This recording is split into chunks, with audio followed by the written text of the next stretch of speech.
Hello friends, welcome back to our channel.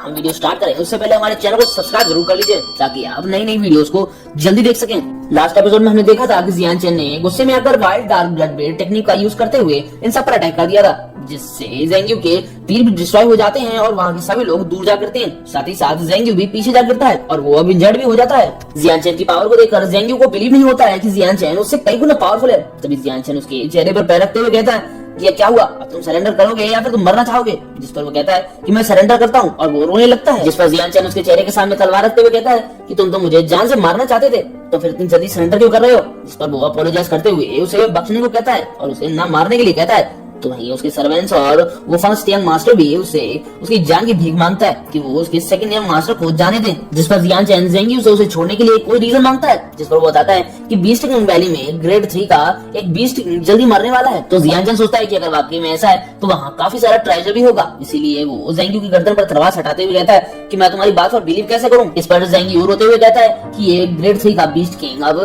ज़ेंग्यू real में पहुंच चुका है और मुझे पता है कि अगर मैंने तुमसे झूठ कहा तो तुम मुझे मेरी मौत तक तड़पाओगे। और मन में सोचता है कि एक बार बस यहाँ से निकल जाऊं, फिर टियानो को बुलवा के इसे जान से मरवा दूंगा। बट जियान चेन के लिए ये रीजन काफी नहीं था, इसलिए वो उसे तुरंत वहीं मार देता है। अब ये देखकर ज़ेंग फैमिली के बाकी बचे हुए लोग भी घबराने लगते हैं क्योंकि अब शायद उनका ही नंबर आने वाला था। इसीलिए वो जियान चेन से उसे उन सभी को जिंदा छोड़ने के लिए भीख मांगने लगते हैं और उन्हें जाने देने के लिए कहने लगते हैं। इस पर वो मना कर देता है कि ये इम्पॉसिबल है। फिर जियान चेन उनकी तरफ आगे बढ़ते हुए कहता है कि वैसे तो तुम्हारे क्लैन से हमारी कोई दुश्मनी नहीं है, बट तुम लोगों ने आज मुझे बार बार परेशान किया है, इसीलिए अब तुम किसी भी हालत में नहीं बचने वाले हो। जिसके बाद हमें उन लोगों की सिर्फ चीखें ही सुनाई देती हैं। जिसके बाद अगले सीन में हम बीस्ट किंग वैली को देखते हैं जहाँ चेंग और ज़ेंग फैमिली के एल्डर्स आए होते हैं। तो वहीं चेंग फैमिली के एल्डर का नाम चेंग ली गोंग होता है और ज़ेंग फैमिली के एल्डर का नाम ज़ेंग येन होता है। अंकल टाइसन को वहां देखकर चेंग ली गोंग उन्हें धमकाते हुए कहता है कि अगर तुम लोग यहाँ हो तो तुम्हारी फैमिली की प्रोटेक्शन कौन कर रहा है? कहीं ऐसा तो नहीं हो कि तुम लोग यहाँ हो और तो पीछे से तुम्हारी फैमिली डिस्ट्रॉय हो जाए।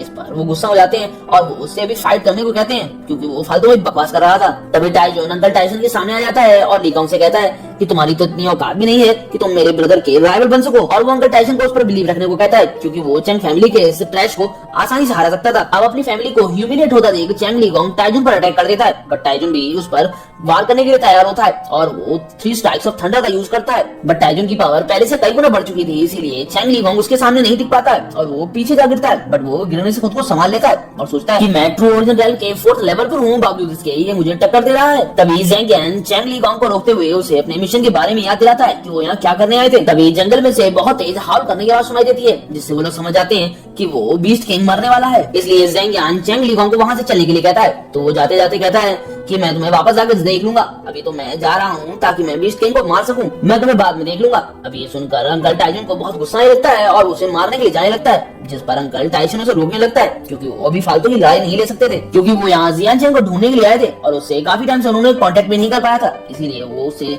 शांत होने के लिए कहता है। तभी पीछे से जियान चेन अंकल टाइसन और अंकल टाइसन को उनके नाम से बुलाता है और उन्हें आवाज देता है। तो अब जियान चेन को वहां देखकर सभी लोग खुश हो जाते हैं क्योंकि वो पिछले 3 महीनों से लापता था और अब वो बहुत पावरफुल भी लग रहा था, इसीलिए वो पूछते हैं कि तुम 3 महीनों से कहाँ थे? हमें तुम्हारी बहुत फिक्र हो रही थी और हमें डर भी लग रहा था। अब इन लोगों का इतना प्यार और इतनी परवाह देखकर वो खुश हो जाता है और सबको ग्रीट करते हुए इन सबके लिए थैंक यू बोलता है। जिस पर अंकल टाइसन और अंकल टाइसन उसे सबके लिए मना करते हैं क्योंकि वो लोग आखिरकार एक फैमिली ही थे। इस पर वो खुश हो जाता है और उसे अब ऐसा फील होने लगता है कि जैसे कि वो अब अपने घर पे हो, इसीलिए वो अपने परिवार को अब प्रोटेक्ट करने का डिसाइड कर लेता है। जिसके बाद उन सभी का ध्यान बीस्ट किंग की तरफ चला जाता है क्योंकि वो मरने वाला था, इसीलिए वो जल्दी से उस तरफ जाने लगते हैं और वो लोग चेंग और ज़ेंग फैमिली के लोग को सारा बेनिफिट नहीं लेने दे सकते थे क्योंकि वहाँ बहुत सारा ट्रेजर हो सकता था। जिस पर जियान चेन उन सबको आगे बढ़ने से रोक देता है। तो अंकल टाइसन उससे पूछते हैं कि आखिर तुम हमें जाने से क्यों रोक रहे हो? तो वो बताता है कि अभी जो हमने आवाजें सुनी उसके मुताबिक वो भी बहुत बुरा इंजर्ड है और वो बहुत ज्यादा पावरफुल भी है, इसीलिए हम तब तक वेट करेंगे जब तक वो लोग एग्जॉस्ट नहीं हो जाते और वो लोग इंजर्ड नहीं हो जाते, जिसके बाद हम आराम से जाके सारे बेनिफिट्स को इजीली उठा पाएंगे और हम सारे ट्रेजर को भी लूट लेंगे। और वो अंकल टाइसन और अंकल टाइसन के साथ साथ सभी लोगों को वहीं रुकने को कहते हुए वहां से जाने लगता है, जिस पर अंकल टाइसन भी उसे जाने देता है। उसे जाता देख अंकल टाइसन से कहते हैं कि मुझे तो समझ में नहीं आ रहा है कि आखिर ये करना क्या चाहता है, ये हमेशा सीक्रेटली काम करता है। जिस पर अंकल टाइसन के सर पर पंच मारते हुए फालतू की बातों पर ध्यान न देकर अपने काम पर ध्यान देने को कहते हैं। जिसके बाद हम जियान चेन को बीस्ट किंग की तरफ स्पीड से बढ़ते हुए देखते हैं और वो बीस्ट किंग के पास पहुंच जाता है। जिसके बाद वो एक पत्थर के पीछे छुपकर इन सब की फाइट देखने लगता है। और वो देखता है कि वो बीस्ट किंग बहुत ज्यादा इंजर्ड है, बट उसके बावजूद भी वो सभी लोगों को बराबर टक्कर दे रहा था। तो वहीं चेंग लिगोंग भी सभी लोगों से बीस्ट पर लगातार अटैक करने के लिए कह रहा था। इन सबको बिजी देखकर जियान चैन को बिलीव हो जाता है कि अब इसका पीछा कोई नहीं करने वाला है, इसीलिए वो अपनी स्पीड टेक्निक का यूज करते हुए वहां से स्पीड में केव की तरफ चला जाता है, जहां उस बीस्ट का बहुत सारा ट्रेजर होता है। और हम उस ट्रेजर में कैप्टन अमेरिका की शील्ड, थानोस का हैंड और 6 इन्फिनिटी स्टोन्स को भी देख पाते हैं। भाई मुझे ही समझ में नहीं आया कि बीस्ट किंग को ये सब चीजें कहां से मिल गई।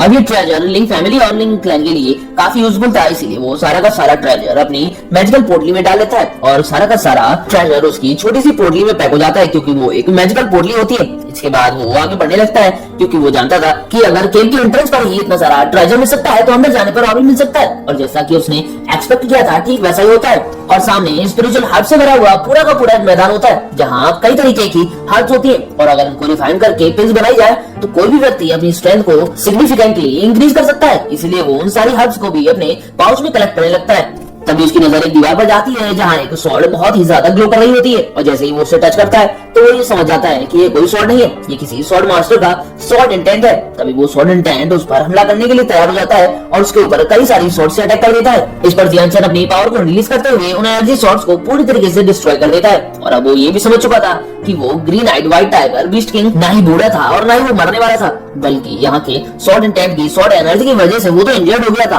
अब चूंकि ये स्वॉर्ड इंटेंट किसी ट्रेजर से कम नहीं था, इसीलिए जियान चैन इसे एब्जॉर्ब करने का डिसाइड कर लेता है और फिर एब्जॉर्ब करने लगता है। और हम देखते हैं कि कुछ ही देर में वो सारा का सारा स्वॉर्ड इंटेंट एब्जॉर्ब कर लेता है, जिससे उसकी पावर कई गुना बढ़ चुकी थी और वो ट्रू ओरिजिन रैंक के 4th लेवल पर पहुंच चुका था और उसका कल्टीवेशन बेस भी काफी स्ट्रॉन्ग हो चुका था। तभी वो स्वॉर्ड इंटेंट वाली दीवार टूट जाती है और उसमें से एक टोकन बाहर आकर गिरता है, जिसमें से किसी मिस्टीरियस आदमी की इमेज बाहर आकर कहती है कि जिस किसी के पास भी ये स्वॉर्ड टोकन होगा वो ब्लू फायर सिटी के ब्लू फायर आर्मी कैंप में आकर मेरा डिसिबल बन सकता है। और वो जियान चैन का इंतजार करेगा, ये कहते हुए वो इमेज वहाँ से गायब हो जाती है। जिसके बाद जियान चैन उस स्वॉर्ड टोकन को उठाते हुए सोचता है कि ये लोग मेरे मास्टर बनने के लायक है भी या नहीं, क्योंकि उसे नहीं लगता था कि वो लोग उसके मास्टर बनने के लायक भी होंगे, क्योंकि वो खुद एक डिवाइन एम्परर था। तभी वो केव पूरी तरीके से कोलैप्स होना स्टार्ट हो जाती है, इसलिए जियान चैन जल्दी से वहाँ से बाहर आ जाता है। और जैसे ही वो बाहर आता है तो हम देखते हैं कि वो केव पूरी तरीके से कोलैप्स हो जाती है। ऐसा इसीलिए होता है क्योंकि वहाँ ब्लू फायर सिटी वालों ने ऐसा मैकेनिज्म इंस्टॉल किया था कि अगर कोई भी वहाँ का टोकन या फिर वहाँ का सारा ट्रेजर निकाल लेगा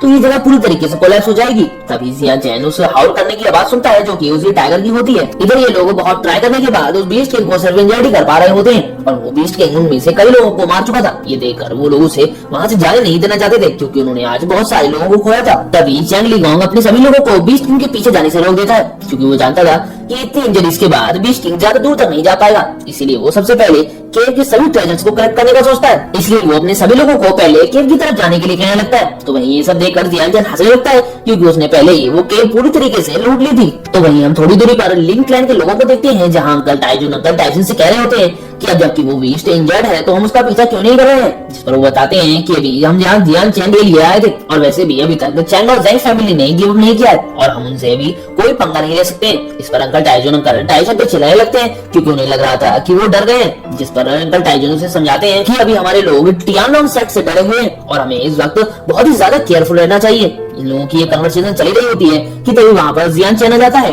उसे वहाँ देखकर अंकल टाइसन उससे उसका हालचाल पूछते हैं, जिस पर वो खुद को ठीक बताता है और फिर कहता है कि यहाँ मुझे थोड़ा सा काम है, इसलिए अभी आप वापस लिंक विलेज चले जाएं और मैं 1 से 2 दिन में वहाँ वापस आ जाऊंगा। जिससे हम समझ पाते हैं कि उसके पास जरूर ही कोई स्ट्रेटेजी होगी जिससे वो लिंक टियानलोंग से डील कर सकता है। जिस पर अंकल टाइसन भी जियान चैन की बात मानते हुए वहाँ से जाने के लिए रेडी हो जाते हैं। जिसके बाद जियान चैन वहाँ से तुरंत ही चला जाता है। जिसके बाद अंकल टाइसन से कहते हैं कि अभी जियान चैन बहुत यंग है और हमें हर बात उसकी नहीं माननी चाहिए। जिस पर अंकल टाइसन को एक स्लैप लगाते हुए उसे स्टूपिड बोलते हैं और बताते हैं कि अभी जियान चैन बहुत पावरफुल हो चुका है और वो लगातार अपने कल्टीवेशन बेस को इम्प्रूव करता जा रहा है, इसलिए हमें उसकी बातों पर विश्वास करना चाहिए और उसे अंडर एस्टिमेट नहीं करना चाहिए। जिसके बाद ये लोग वहाँ से जाने लगते हैं। तो वहीं अंकल टाइसन अपने गाल पर हाथ फेरते हुए सोच रहे होते हैं कि ब्रदर टाइसन हमें सबसे मारते क्यों रहते हैं। ये लोग यहाँ से जा ही रहे होते हैं कि तभी इन्हें चैंग और ज़ेंग फैमिली की आवाज सुनाई देने लगती है और वो लोग काफी परेशान होते हैं, क्योंकि वो लोग जब वहाँ केव के पास पहुंचे थे तो वो पहले ही लूट चुकी थी, जिसे जियान चैन ने ही लूटा था। इसके बाद हम उसे ग्रीन आइड व्हाइट टाइगर बीस्ट किंग को देखते हैं, जो कि काफी इंजर्ड होता है और वो लगातार वहाँ से भाग रहा होता है। तभी उसके सामने जियान चैन आ जाता है और वो उसे एक ऑफर देता है कि या तो वो उसके साथ हो जाए या वो मारा जाए। जिस पर वो जियान चैन पे धाड़ देता है। इस पर जियान चैन कहता है कि लगता है तुम्हें लग रहा है कि मैं तुम्हें हील नहीं कर पाऊंगा। इसलिए वो उसके पास जाता है और पहले उसे हील करता है, जिससे उसे बीस्ट किंग के सारे वर्ड्स हील हो जाते हैं। जिसके बाद वो अब जियान चैन का